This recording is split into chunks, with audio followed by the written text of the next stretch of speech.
les aguerris de l'entrepreneuriat et des affaires. Nous abordons la deuxième section des formes juridiques d'entreprise les plus courantes que nous connaissons. Nous avons déjà abordé l'entreprise à propriétaire unique et aujourd'hui nous allons aborder la deuxième catégorie qui est la société de personnes ou bien la société de partenariat. Quelles sont les caractéristiques d'une société de personnes? C'est une société qui résulte de deux ou plusieurs personnes qui décident de mettre ensemble leurs énergies, leurs compétences. Et généralement, l'objectif est d'enregistrer des profits. Et également, pour définir la société et protéger les partenaires, c'est important dans le cadre d'une société de partenariat de mettre en place un contrat qui lie les deux parties. Alors, dans la catégorie de sociétés de personnes, nous distinguons les sociétés non collectives et les sociétés en commandite ou bien les sociétés à responsabilité illimitée. La société en non collectif, on voit que tous les associés participent à la gestion de l'entreprise et ils sont tous responsables des dettes et des obligations de l'entreprise. Cela voudra dire que si la partie A commet des bêtises, la partie B également est responsable des bêtises que la partie A commet. Les deux ou bien tous les partenaires sont obligés d'assumer les responsabilités des autres partenaires.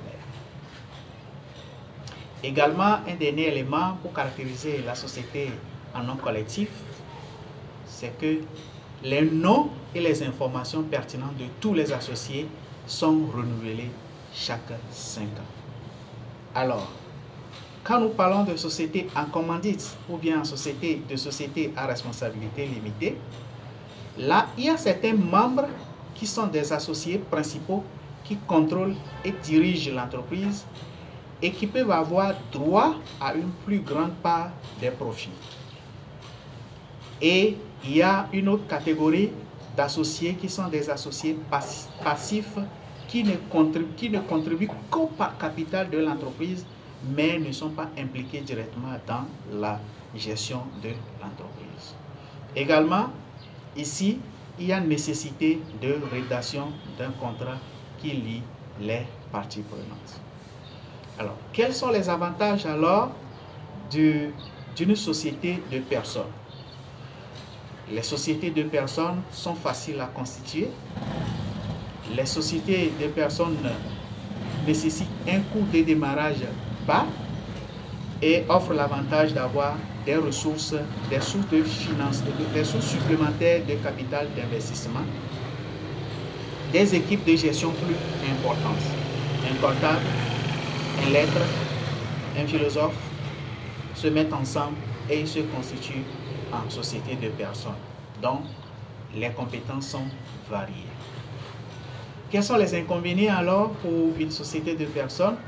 D'abord, la responsabilité est illimitée pour les associés principaux et il y a un manque de continuité lorsque les associés principaux décident de se laver les mains. Là, on a un grand inconvénient, c'est que l'autorité est divisée.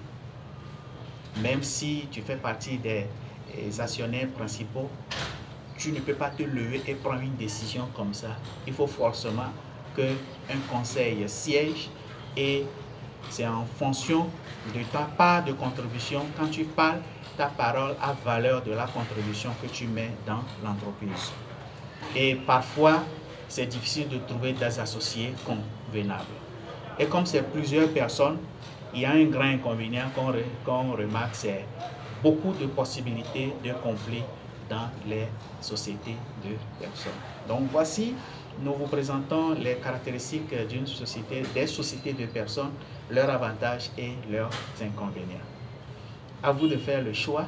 Si vous préférez cette catégorie, vous savez quels sont les avantages et quels sont les inconvénients que vous encourez en vous engageant dans ce type de société. Nous vous remercions de nous avoir suivis.